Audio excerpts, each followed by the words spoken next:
Here are some tips on things to consider when you're looking for or interviewing a new therapist or checking in with your current therapist to assess safety. Ask them what they think about liberation psychology. If they can name things like, reference Martin Barrow or Paulo Freire, great, because that is a sign that they've studied theories based on liberation. So, for example, a question, if they don't have a big reference to that, maybe a more colloquial way to ask how they orient is, how would you handle me disagreeing with your reflection?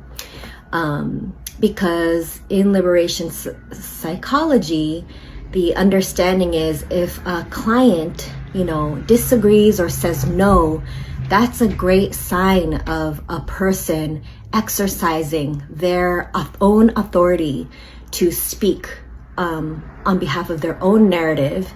And in that framework, a no and a correction is celebrated. And it's not only celebrated in that space, it's seen as a practice space for that person to be able to speak back to power outside of the therapy session, whether it's in, authoritative relationships or, to politicians or just, the ability to exercise leveling out power structures outside of that session. So that's one example. Or, you can ask if they have any reference to indigenous psychology. And this is a huge blanket, statement, because there are like countless, tribes and, indigenous life ways and understandings. But for me, my biggest reference is Eduardo Duran, for example, who speaks to things like story science, storytelling and narrating in a way that is medicinal for both the speaker and the receiver, or ideas like, a verbing way of understanding how one navigates life rather than nouning, rather than, for example, with diagnosis, like deeming somebody, you're depressed now, you have anxiety now. It's more like a visitor, is visiting the spirit that is depressive or anxious or is visiting, and how to be in relationship with that visitor.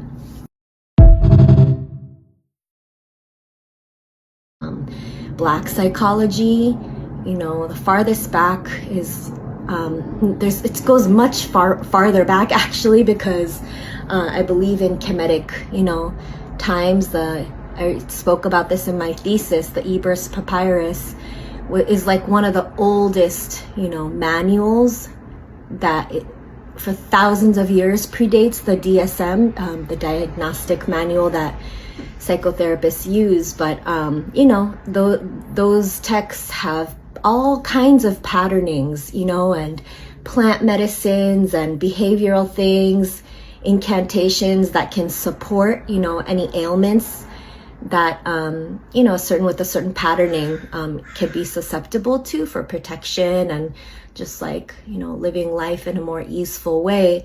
But if we go more in modernity, people like Frantz Fanon, who was writing about consciousness around the same time as Freud, published around the same time, but can speak to things like double consciousness, what it's like to live in a society with systems that are out to get you, that are out to kill you, and kind of like speaking to things like having to code switch, Kimberly Crenshaw, critical race theory, writer who speaks to intersectionality, or Ken Hardy. I like Ken Hardy's OCD definition. It's called oppositional cop disorder, where it's not like a person is just so obsessively obsessed with like organizing things and that's sick. No, it's like oppositional cop disorder, people who find an obsession with policing other people, and taking away other people's rights or ability to, be free, that's a real illness right there.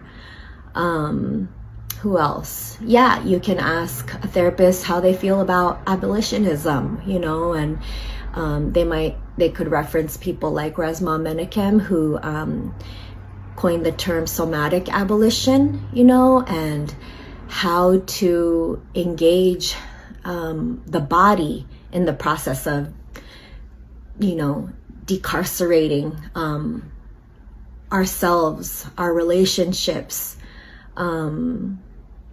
Yeah, so this could be maybe like heady, but actually, you know, there's so much we are required to read and study in the field of psychotherapy, counseling, psychology, and you know, maybe not everyone was like blessed enough like I was. I had a cohort who some folks I'm friends with on this platform, but you know, I had a really badass cohort where we really pushed back against administration to change our curriculums. And you know, there are certain texts that we're required to read to pass the exams for licensure and things like that, but we really pushed for other textbooks that spoke to these other modalities that aren't just white, elitist centric, that are not just focused on analyzing, you know, so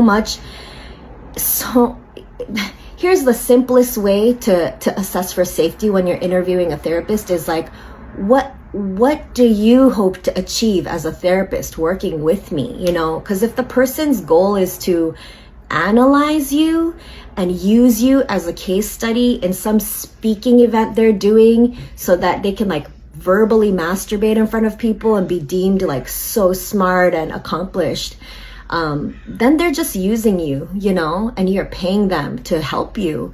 So yeah, just you want to make sure that the therapist is there to support your healing journey, to support your liberation and freedom, your ability to hear yourself so that you can experience transformation in your life. I would say that's the most basic thing.